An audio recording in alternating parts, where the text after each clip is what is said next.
Welcome to day 132 of the New Way. I'll read Mark 8:22 through 26. They came to Bethsaida, and some people brought a blind man and begged Jesus to touch him. He took the blind man by the hand and led him outside the village. When he had spit on the man's eyes and put his hands on him, Jesus asked, "Do you see anything?" He looked up and said, "I see people. They look like trees walking around." Once more, Jesus put his hands on the man's eyes. Then his eyes were opened, his sight was restored, and he saw everything clearly. Jesus sent him home, saying, "Don't even go into the village." Here we see Jesus healing a blind man. I don't know why it took Jesus 2 tries. My guess is that every time Jesus healed someone, he used different methods so that we would not try to copy the method. For some, he simply spoke a word. For others, just touching the hem of his garment healed them. For others, he made clay. For others, he told them to go wash in a fountain. I believe he wants us to see through the method to the source.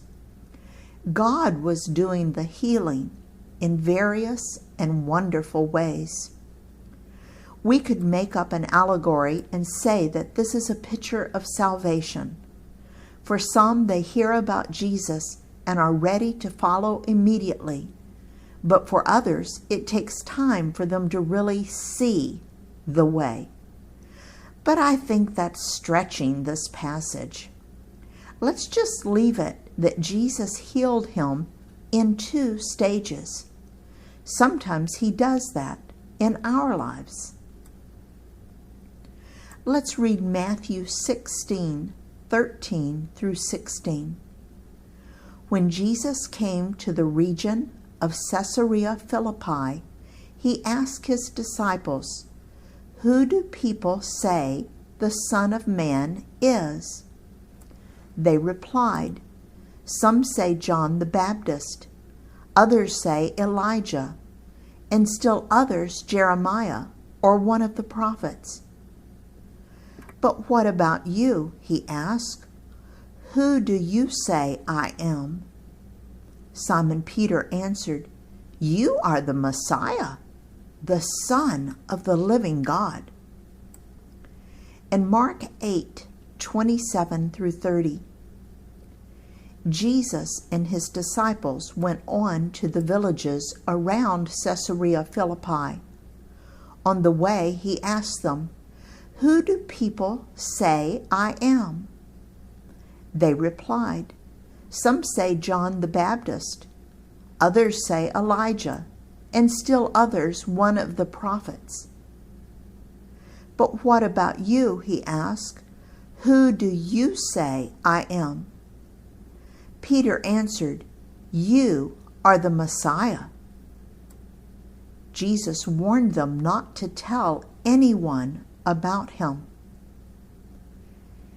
And let's read Luke's version in Luke 9:18 through 20. Once when Jesus was praying in private and his disciples were with him, he asked them, "Who do the crowd say I am?" They replied, "Some say John the Baptist, others say Elijah, and still others that one of the prophets of long ago has come back to life." "But what about you?" he asked. "Who do you say I am?" Peter answered, "God's Messiah." Who do people say that Jesus is today? Some believe Jesus was a prophet. Others believe that Jesus was a great teacher. Others believe that he is just a myth or a legend. Many believe he was just a man who walked closely with God. But very few will believe that he is who he said he was, God's Son, the Messiah, the Christ, God incarnate, or God living inside a man's body.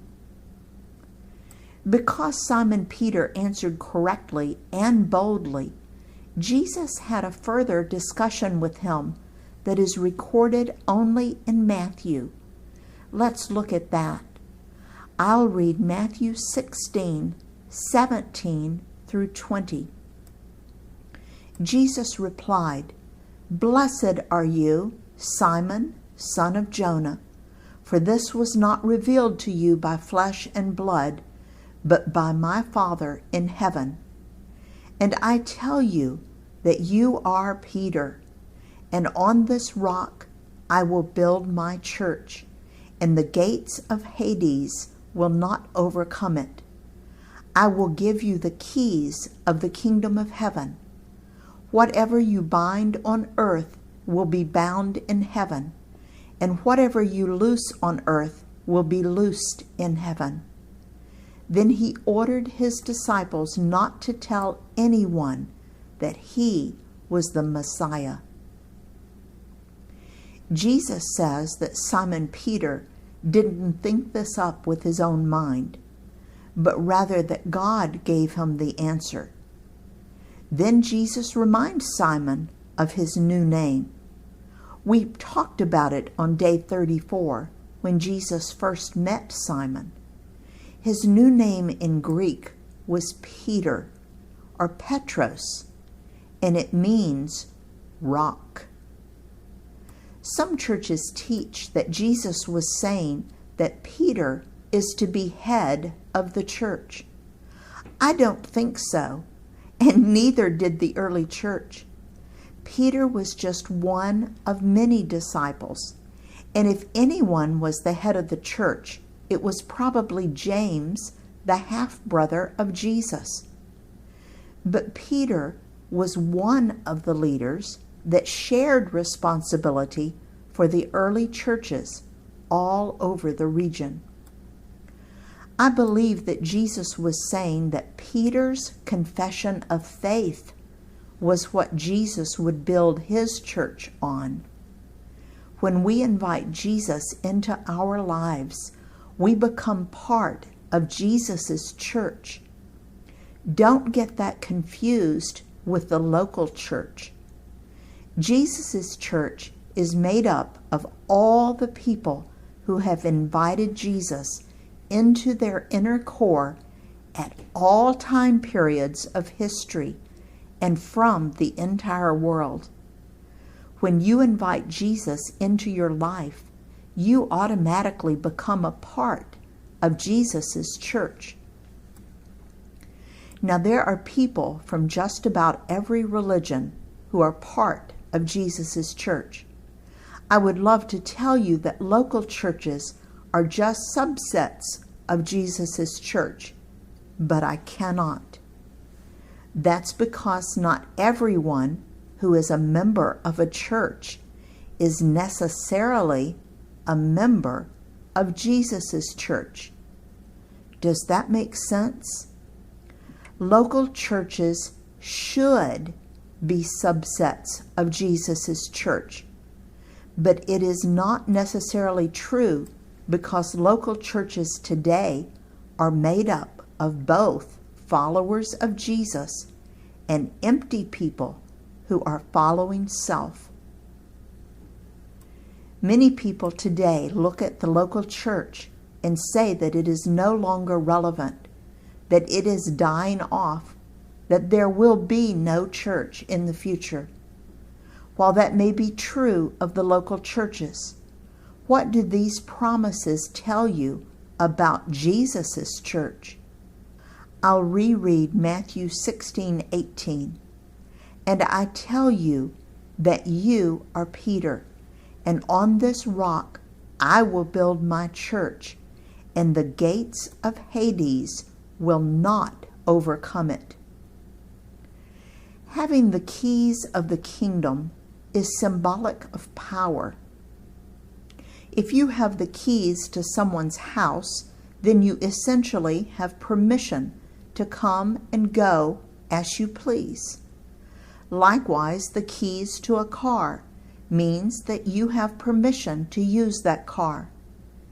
Here, Jesus says that you have been given power to represent God to the people. We don't often think about how our behavior or attitudes or moods affect other people. But I believe that Jesus is saying that we need to be aware of this power and that we do influence those around us for good or bad. Then in Matthew 16:20, he gave the disciples an interesting command.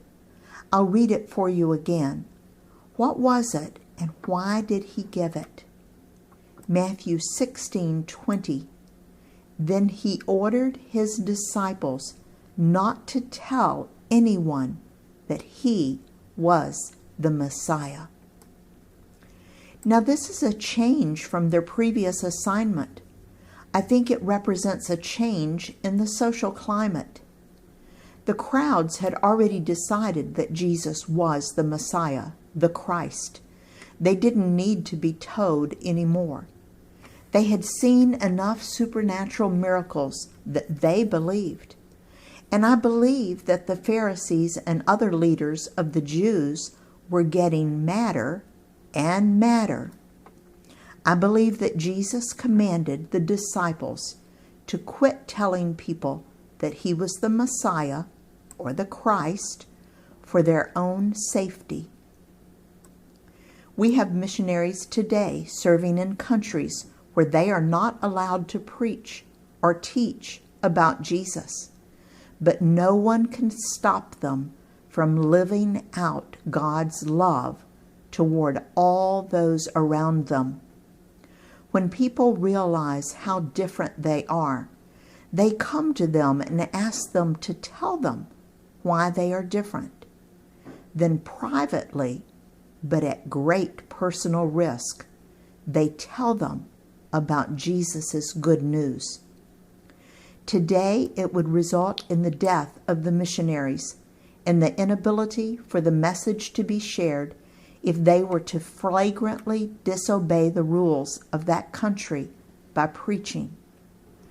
I believe that Jesus was telling the disciples to not provoke the Jewish rulers any further by continuing to state that Jesus was the Messiah. Sometimes when people are resistant to our teaching, it is best to just love them and pray for them and let God do the work inside their hearts and minds.